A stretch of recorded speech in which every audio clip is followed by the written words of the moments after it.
한 주간 안녕하셨습니까? 6월 19일 아버지 주일 예배 시작하도록 하겠습니다. 가장이라고 하는 시가 있습니다. 짧은 시인데요. 가장이 무엇이냐? 가장 힘들 때에도 가장 가족을 사랑하는 사람. 우리 아버지는 어떤 존재인가? 가장입니다. 자신의 삶에 가장 힘들 때에도 가족들을 먼저 하는 존재.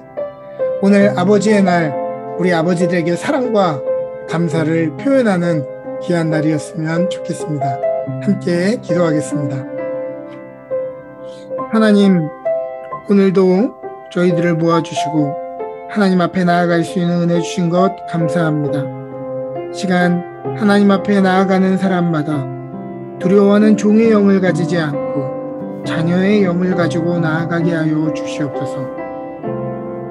오늘 파더스데이를 맞아 우리에게 아버지를 보내주시고 공급받게 하시고 은혜받게 하신 것 감사를 드립니다. 그뿐 아니라 하나님 아버지께서 죄로 죽었던 우리를 양자 삼아 친히 우리의 아버지가 되어주신 것 감사를 드립니다. 이 시간 우리의 육신의 부모님에게는 사랑과 존경으로, 우리의 영의 아버지에게는 존귀와 경배로 마땅한 영광과 감사를 올려드리는 저희들 모두가 되게 하여 주시옵소서.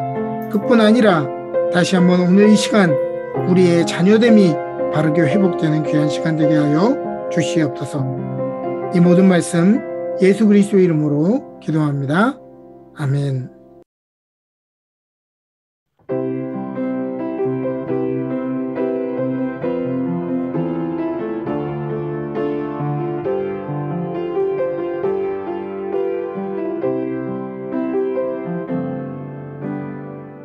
사랑하는 나의 아버지, 이름 높여드립니다.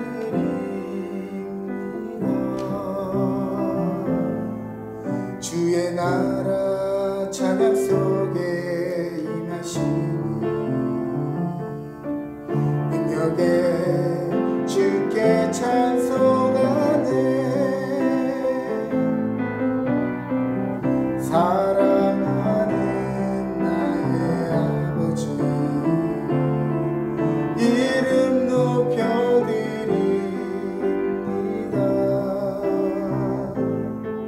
주의 나라 찬양 속에 임하시니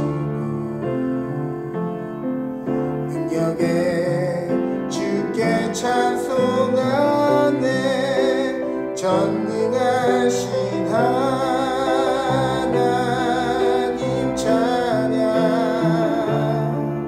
언제나 동일하신 주, 전능하신 하나님 찬양, 영원히 다스리네. 전능하신 하나님 찬양, 언제나 동일하신 주, 전능하신 하나님 찬양, 영원히 다스리네.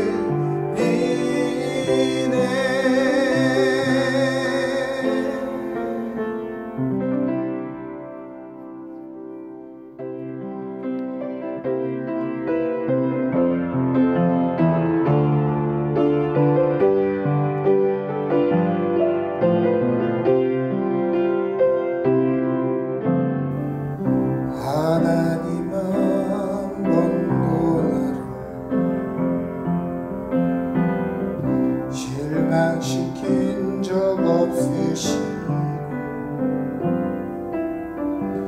언제나 공평과 은혜로 나를 지키셨네.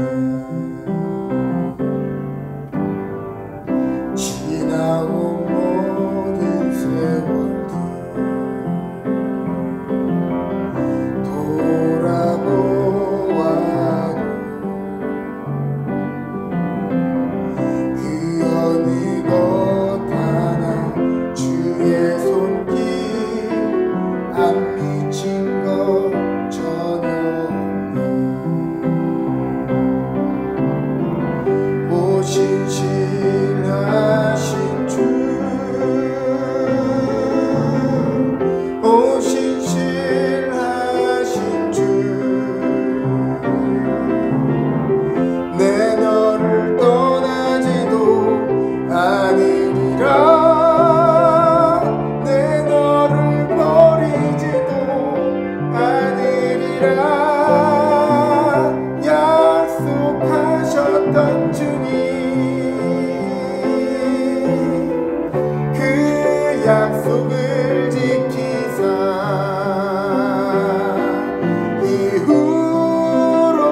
나를 지키시리라 확신하네.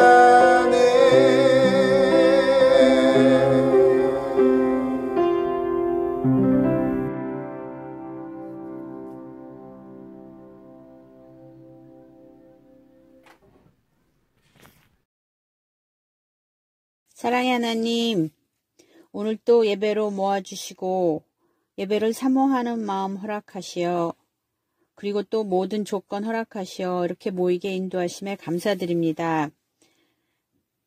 창세전에 저희를 택하시고 하나님의 섭리 가운데 저희들을 육신의 부모를 통해 이 자리까지 오게 인도하여 주신 하나님의 사랑과 은혜에 또한 감사드립니다. 아버지의 날을 맞아 온갖 헌신으로 사랑하여 주시고 온 생애를 가족들을 위해 수고와 노력을 아끼지 않았던 모든 아버지들께 이 시간 감사드립니다. 주름진 손마디, 긴 한숨, 구부러진 등, 숙여진 고개, 주님 그 모습 속에서 하나님의 모습을 봅니다. 오늘 하루 가족들과 쉼과 하나님의 위로가 함께 하시기를 소원합니다. 그동안 이해하지 못했던 부모님의 사랑을 부모가 되어서 조금씩 깨닫습니다. 또한 예수님을 우리를 위해, 우리 죄를 위해 내주신 하나님의 사랑을 조금이나마 느껴봅니다. 감사와 미안한 마음 이 시간 고백합니다. 육신의 부모께는 효도하고 우리의 하늘 아버지께 그분의 뜻에 따라서 사는 저희들이 되게 인도하여 주시옵소서. 아직 전염병과 전쟁, 경기 불황이 한창입니다. 모두 힘겹게 이 시간을 보내고 있습니다. 믿음이 더욱 굳건해지는 시간으로 인도하여 주시옵고 이렇게 힘든 시간 동안 저희들 더욱더 사랑하는 마음으로 서로를 위로하고 서로를 격려하고 나누고 살게 인도하여 주시옵소서. 오늘 또 주님의 나라와 주님의 말씀을 위해서 목숨을 걸고 전 세계에 퍼져서 하나님의 사랑을 전하는 모든 분들께 주님께서 함께하여 주시옵고 위로하여 주시옵소서. 저희들 그분들을 위해서 끊임없이 기도하고 저희들 작은 성이나마 그분들을 돕고 이해하고 기도해 줄 수 있는 저희 은혜교회가 될 수 있도록 주님 인도하여 주시옵소서.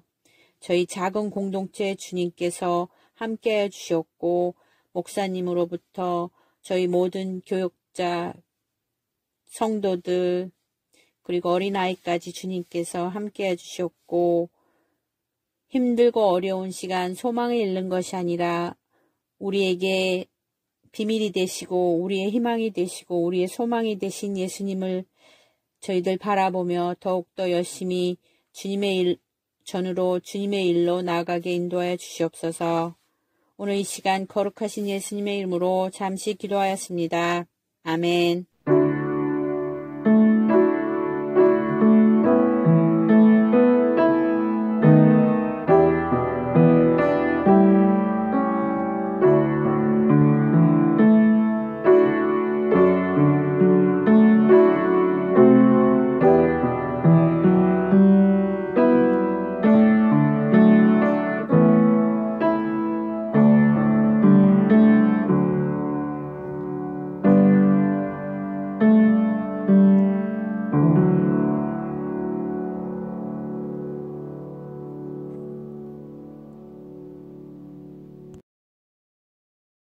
오늘 우리에게 주시는 하나님의 말씀은 잠언 4장 1절의 말씀입니다.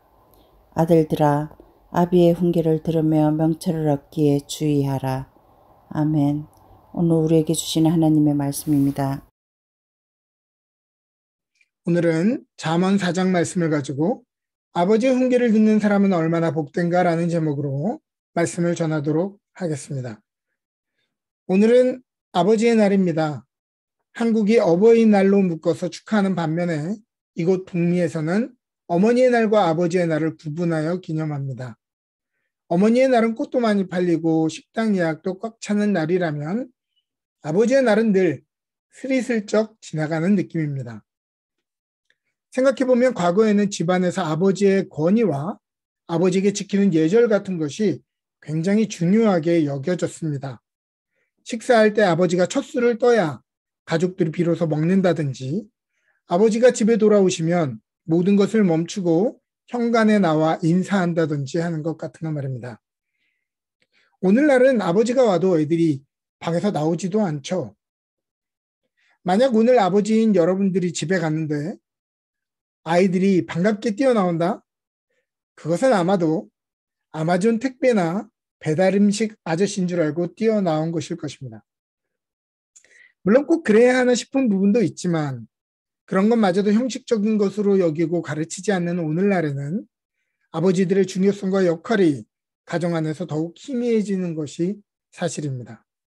그러나 시대의 분위기가 이러할수록 우리는 더욱더 아버지의 날을 기념하고 열심히 지켜야만 합니다. 성경은 아버지들을 존중하고 따를 것을 반복해서 이야기하는데 그것은 오늘 충분히 늦게기 때문에 아버지를 존경하거나 시간이 다 지나서 깨달으면 그때 할 것이 아니라 오늘 아버지의 뜻을 따르려고 하는 것, 아버지의 뜻을 존중하려고 하는 것이 자녀로서 오늘 해야 하는 의무이고 그것이야말로 우리를 복된 삶으로 이끌어주는 비결이라고 이야기하고 있기 때문입니다. 오늘 성경의 저자 지혜자 솔로몬은 당시의 모든 학문을 통달했던 사람이고 주변국과 활발하고 다양한 문화 교류를 했던 열린 오픈마인드를 가진 사람이었으며 당시 모든 종류의 부귀영화를 경험했던 사람입니다. 그러나 그의 노년에 비로소 삶에서 정말 중요하고 가치 있는 것이 무엇인지 기억해야 하는 것이 무엇인지를 아비의 마음으로 기록한 책이 바로 오늘의 잠언이죠.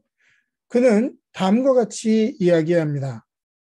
아들들아 아비의 훈계를 들으며 명철을 얻기에 주의하라. 현대인의 성경은 다음과 같이 번역합니다. 내 아들들아 너희 아버지가 가르치는 말을 잘 들어라. 유의해서 들으면 깨달음을 얻을 것이다.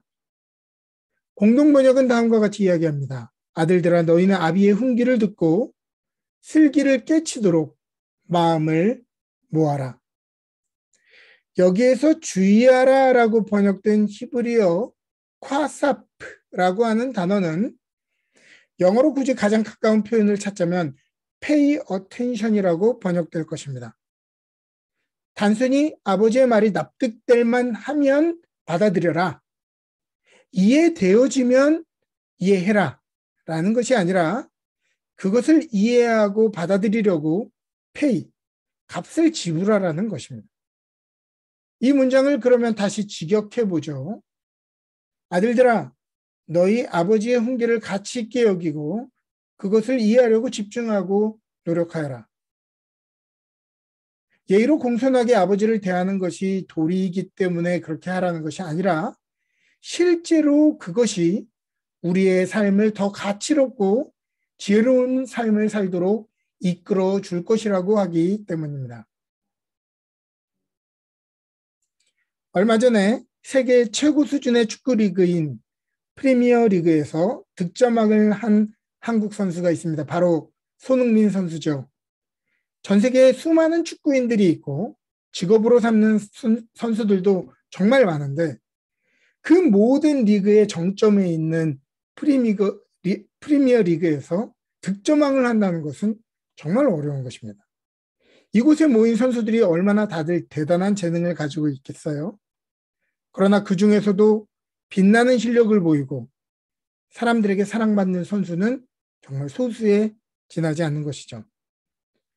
손흥민 선수는 세계 최고의 리그에서 한국인이기 때문에 아시아인이기 때문에 사랑받는 것이 아니라 실력과 인성에서 세계 모든 사람들에게 주목받고 사랑받고 있습니다. 그 비결이 무엇일까요? 그 비결을 묻는 사람들에게 손흥민 선수는 한결같이 대답하고 있습니다. 저의 축구는 온전히 아버지의 작품입니다. 어찌 보면 예의로 말만 그렇게 하는 것 같이 보이지만 실제로도 프리미어 리그에서 사랑받는 손흥민 선수의 경쟁 능력이 아버지가 가르쳤던 것들과 일치한다는 것을 우리는 알 수가 있습니다.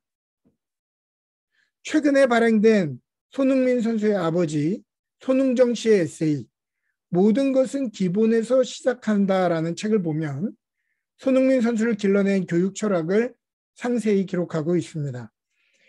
사실 손흥정 씨는 부상으로 인해서 젊은 나이에 프로 무대에서 은퇴한 선수였습니다. 그는 자신을 나는 그때 그저 그런 삼류 선수였다라고 표현하고 있습니다. 그는 손흥민 선수가 어릴 때 축구를 하고 싶다고 했을 때 그 길이 얼마나 힘든 길인지 알았고 축구로 성공하는 것이 얼마나 어려운 것이 알았기에 시키고 싶지 않았다고 이야기합니다. 그러나 자신의 아들이 축구를 할 때 가장 행복해하는 모습을 보면서 아들의 축구 인생을 위해 자신의 삶을 기꺼이 조연으로 살기로 결정했다고 합니다.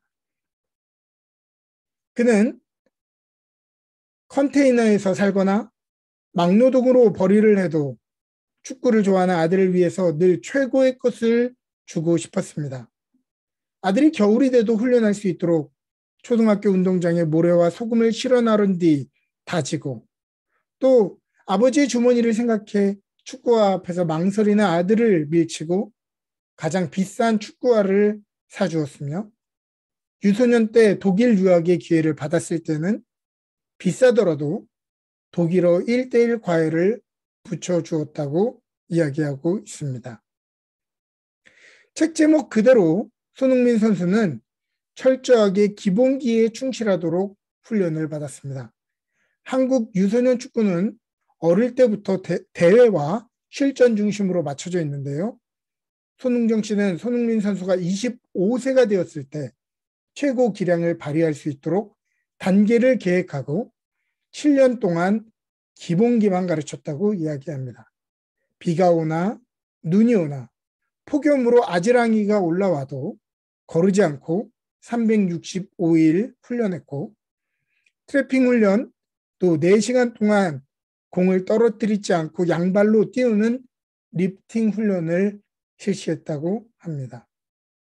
때로는 얼마나 매몰찼던지 지나가는 사람이 아동 학대로 신고를 하려고 했다는 일화도 있습니다. 그러나 그는 아들의 행복을 위해서는 그에 따르는 대가를 치를 줄 알아야 하는 것을 가르치기 원했다고 이야기합니다.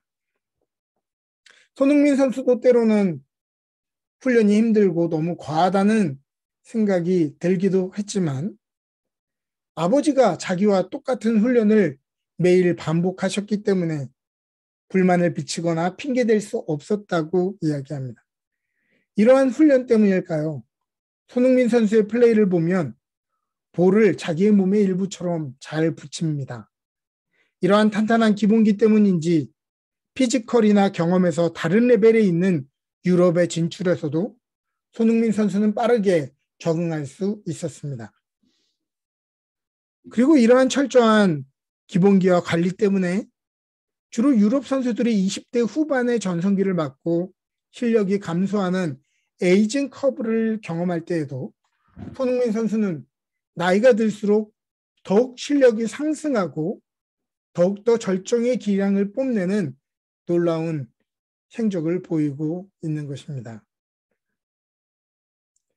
손흥민 선수가 중학교에 들어갔을 때 양발을 훈련했다고 이야기합니다. 양말을 신을 때도 바지를 입을 때도 슈팅을 할 때도 왼발부터 하게 했다고 하죠. 그가 18세가 되었을 때 비로소 슈팅 훈련을 주력으로 시작했다고 합니다. 하루에 1000개씩 찼는데요. 왼발로 500개, 오른발로 500개를 매일 찼다고 이야기합니다. 특별히 매일 페널티 라인 좌우 바깥쪽에서 가마차기를 반복했던 자리는 지금도 습관적으로 차면 들어가는 손흥민 존이라고 불리기도 합니다. 프리미어리그 득점왕을 기록했던 마지막 골도 이 손흥민 존에서 나왔죠. 보통 선수들은 주발과 약발이 있어서 그 선수가 어느 발을 주로 사용하는지 알면 수비할 때 예측하고 대처할 수 있는데, 손흥민 선수는 이번 시즌 총 23점을 득점하는 동안 왼발 12골, 오른발 11골로 두 발 다 잘 사용했기 때문에 어느 쪽으로 공격을 할지 예측이 되지 않아 손흥민 선수를 상대하는 수비수들과 골키퍼들에게는 도무지 막을 수 없는 악몽처럼 여겨졌다고 이야기합니다. 이러한 양발 사용 능력은 그가 타고난 것이 아니라 아버지의 계획 속에서 아주 오랜 기간 동안 훈련되어진 것이죠. 또 손흥정 씨가 손흥민 선수에게 강조한 것은 축구 실력뿐만이 아니라 바른 인생의 철학과 삶의 자세를 가르치는 것이었습니다. 축구를 잘하는 선수일 뿐만이 아니라 바른 인간이 될 것을 늘 강조했다고 하죠.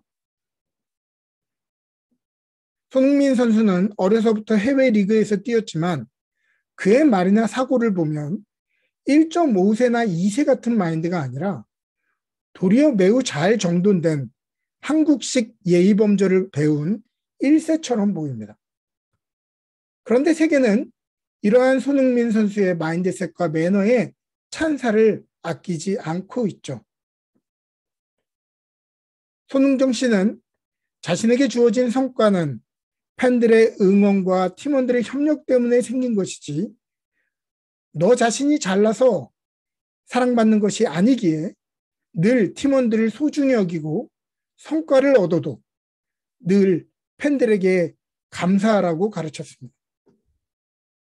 그래서 손흥민 선수는 멋진 골을 넣어도 인터뷰 때 이런 골을 넣도록 지원해준 선수들에게, 다른 동료들에게 감사하는 이야기를 하는 것을 볼 수 있습니다. 또 경기장에서도 팬들에게 감사를 다 일일이 표현한 뒤에 가장 마지막에 나가는 것으로도 유명하죠. 득점왕을 앞둔 마지막 경기에서도 모든 팀원들이 손흥민 선수에게 하나같이 공을 지원하고 득점왕에 이름을 올렸을 때 마치 선수들이 자기 일처럼 기뻐했던 모습을 보았던 것도 그가 평소 이타적으로 플레이하고 동료들에게 그 소중함을 표현했던 이타적인 선수였기 때문입니다. 그동안 지도했던 감독들이 여러 명 바뀌면서도 전술도 바뀌고 역할도 달라졌는데 그들은 하나같이 손흥민 선수의 전술 이해도와 자세를 환상적이라고 지켜 세웠습니다. 그는 아버지에게 그랬듯이 지도자들에게 순종적이고 배우려는 태도로 임했기 때문이죠. 손흥민 선수는 기자들이 좋아하지 않는 선수라는 별명을 가지고 있습니다. 이는 그에게 사생활 스캔들을 찾아보기 힘들기 때문이죠. 훈련장에서는 누구보다 열심히 있고 활기차고 배려 깊지만 훈련 후에는 바로 집으로 가서 회복에 전념하기 때문에 그의 사생활을 아는 사람은 거의 없다고 이야기합니다. 손흥민 선수는 자기가 축구를 하는 것은 팬들의 사랑과 특권이고 그것에 보답하는 것은 내가 최대한 컨디션을 잘 관리하여 은퇴할 때까지 최고의 퍼포먼스를 보이는 것이라고 생각하기 때문에 자기 관리에 그렇게 충실한 것입니다. 사람들은 손흥민 선수를 이 정도면 월드 클래스라고 불러야 되지 않느냐라고 이야기하지만 세계에서 유일하게 그의 아버지 손흥정 아버지만이 손흥민 선수가 아직 월드 클래스가 아니고 조금 더 겸손하게 실력을 키워야 된다고 이야기합니다. 축구 관계자들은 이러한 아버지 때문에 오늘 손흥민 선수가 월드 클래스로 성장할 수 있었다라고 이야기하죠. 송정 감독은 그 자신이 유명한 사람은 아니었지만 위대한 선수를 키워낸 아버지가 되었습니다. 오늘 우리는 아버지의 훈계를 주목하고 기뻐하여 따라온 한 청년의 위대한 성공기를 보고 있습니다. 이것은 3000년 전에 쾌쾌 묵은 교훈이 아니며 이제는 낡아버린 옛 가르침이 아니라 오늘도 여전히 작동하고 있는 살아있는 가르침인 것이죠. 여러분들은 여러분들의 아버지들에 대한 어떤 기억을 가지고 있습니까? 아마도 오늘 현대인들의 아버지들에 대한 기억은 매우 단편적일 것입니다. 그래서 많은 사람들은 나와 많은 시간을 보내지 않은 아버지를 원망하고 내가 힘들 때 아버지는 어디 있었냐고 불만을 토로하고 아버지가 내 삶에 해준 게 무엇냐고 원망하기도 합니다. 여러분들의 아버지들을 떠올려 볼 때에 함께한 추억이 많이 떠오르지 않습니까? 기억이 흐릿합니까? 우리 아버지들은 내가 힘들 때, 내가 기쁠 때 도대체 어디 계셨던 것일까요? 혹시 여러분들이 그랬던 것처럼 가족들 부양하느라고 일을 늦게까지 하느라 자녀들이 다 잠에 든 늦은 시간에 들어왔기 때문은 아닐까요? 아빠는 왜 휴일에 맨날 자고 있었을까요? 평소에는 도무지 자기 자신을 위해 쉴 수 있는 시간이 없었기 때문은 아니었을까요? 저도 가족 사진에서 제가 찍힌 사진이 언제가 마지막이었는지 기억나지 않습니다. 사진첩을 보면 제 모습을 찾기가 쉽지가 않아요. 젊을 때는 셀카도 찍고 다른 사람들에게 사진도 찍어달라고 했지만은 이제는 찍히는 입장이 아니라 가족들의 사진을 찍어주는 입장이 되었기 때문입니다. 사진도 그렇고 우리의 기억이라는 것도 피사체가 남아있지 않으면 마치 같이 있지 않았던 것처럼 기억되지만 만일 여러분들이 추억의 기억을 떠올릴 때 아버지의 모습이 없다면 그것은 아빠가 함께하지 않았던 것이 아니라 아빠가 우리를 위해 사진을 찍었기 때문입니다. 과거로부터 지금까지 신앙인들의 기도 중에 가장 많은 기도는 원망의 기도죠. 하나님 어디 계십니까? 왜 내 삶을 버리셨습니까? 하나님이 더 이상 나와 함께하지 않으시고 고난 중에 버려두었다는 생각이 드는 이유, 하나님이 정말 우리를 떠나신 것이고 우리를 홀로 버려둔 것일까요? 아닙니다. 하나님이 우리를 버려두신 것이 아니라 험난한 세상에서 우리를 짊어지고 가셨기 때문입니다. 성경을 보면 상대적으로 하나님에 대한 이야기를 기술하기보다 사람들에 대한 이야기가 훨씬 더 많습니다. 그래서 어떤 인문학자들은 성경은 위대한 사람들의 이야기로 가득한 책이지 하나님에 대해서 알 수 있는 책은 아니라고 이야기하기도 합니다. 그러나 그 말은 전적으로 틀렸습니다. 성경은 위대한 사람들의 책이 아니라 당신의 자녀들을 주인공으로 만드시는 하나님에 대해 알려주고 있는 책입니다. 그리고 그 하나님 아버지는 오늘도 우리의 삶에 역사하셔서 우리의 삶에 참된 복을 주시기를 원하십니다. 그 하나님 아버지의 교훈에 귀를 기울이고 그분의 훈계를 기뻐할 이가 누구입니까? 오늘 아버지 주일을 맞이하여 다시 한번 우리 모든 가정의 아버지들에 대한 사랑과 감사가 넘치기를 바랍니다. 또한 하나님 아버지에 대한 감사와 사랑을 회복하는 날이 되어지기를 바랍니다. 잠언 13장 1절 말씀을 읽으며 말씀을 마칩니다. 지혜로운 아들은 아비의 훈계를 들으나 거만한 자는 꾸지람을 즐겨 듣지 아니하느니라. 오늘 아버지께 감사와 사랑을 표현하는 아버지의 날, 아버지의 주일이 되시기를 주님의 이름으로 축복합니다.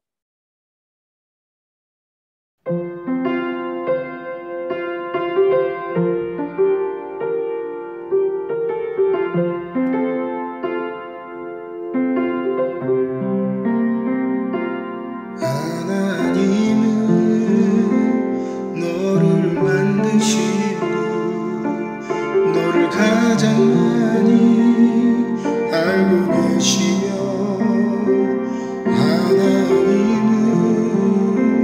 너를 만드시고 너를 가장 깊이 이해하신단다. 하나님은 너를 지키시고 너를 절대 포기하지 않으며 하나님은 너를 지키시고 너를 쉬지 않고 지켜보신단다.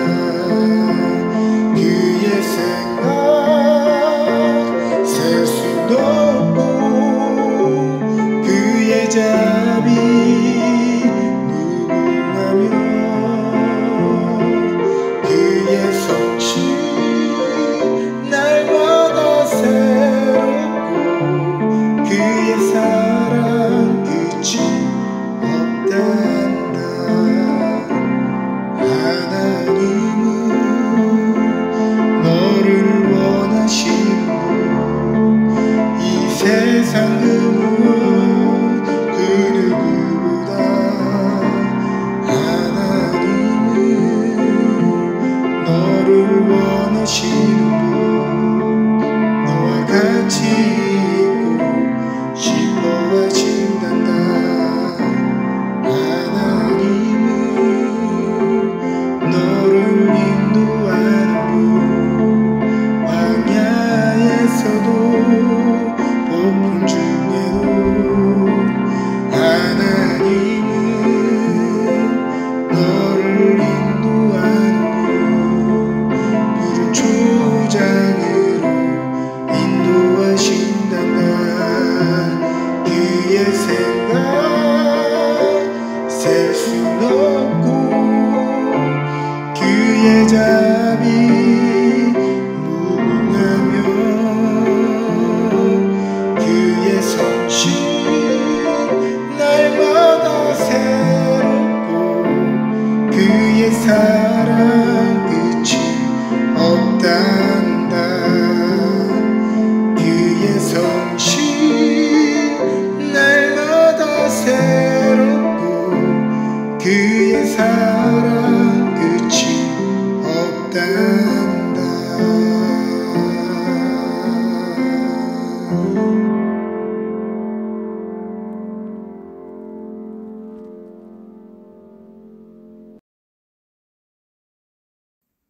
함께 봉헌 기도드립니다.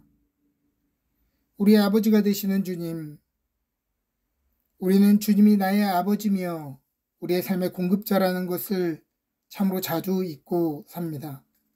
미래에 대한 불확실성과 삶에 대한 두려움이 자꾸 우리를 움츠러들게 만들고 세상에 마치 우리 혼자인 것처럼 나 혼자 무거운 짐을 짊어진 것처럼 살아갈 때도 있습니다. 아버지 오셔서 우리의 눈을 열어주옵소서. 우리를 향한 주님의 사랑의 크기를 보게 해주시고 우리를 향한 주님의 열심을 보게 하여 주옵소서. 폭풍 중에도 우리를 보호하시고 환난 중에도 우리를 날개 아래로 품으시는 아버지의 선하심을 볼 수 있는 믿음을 허락하여 주옵소서. 가난한 중에도 두려운 중에도 기쁨으로 이 예물을 드립니다. 주님의 풍성한 은혜가 우리의 가정을 채워주시고 영과 육에 부족함 없는 풍성함이 있게 하여 주옵소서. 우리의 하나님 아버지, 세상 고난받는 모든 지체들이 내 형제임을 기억할 수 있는 마음을 주셔서 이 예물이 소망의 도구로 쓰여지게 하시고 이 땅에 잃어버린 영혼들을 향해 교회가 세워지고 사용되어지게 하여 주옵소서. 온 만방의 하나님이 우리의 아버지신 것이 드러나고 전해지는 역사가 있기를 원하며 모든 말씀 예수 그리스도의 이름으로 기도합니다. 아멘. 지금은 우리 주 예수 그리스도의 놀라우신 은혜와 하나님 아버지의 지극하신 사랑하심과 성령님의 감화 감동 교통하시는 은혜가 아버지의 날, 아버지의 사랑을 감사하며 그 뜻을 기억하며 그 훈계를 주목하여 따르기로 결정하는 주의 성도들 머리머리 위에 그들의 기업과 가정 위에 지금부터 영원토록 함께 하시기를 간절히 축원하옵나이다. 아멘.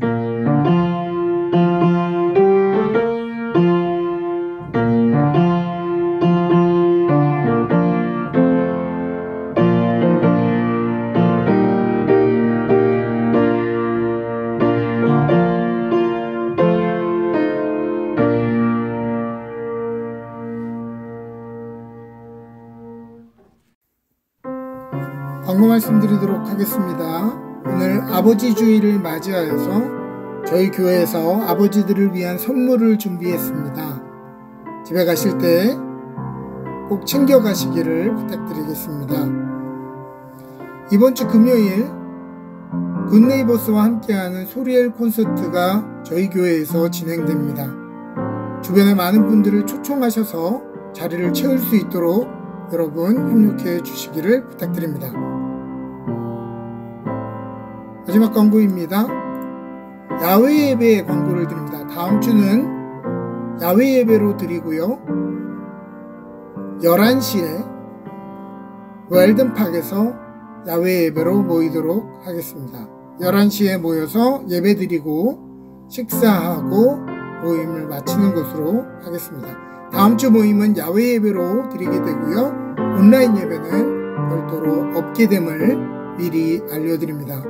한 주간 하나님의 은혜 가운데 지내시고 건강한 모습으로 또 뵙도록 하겠습니다.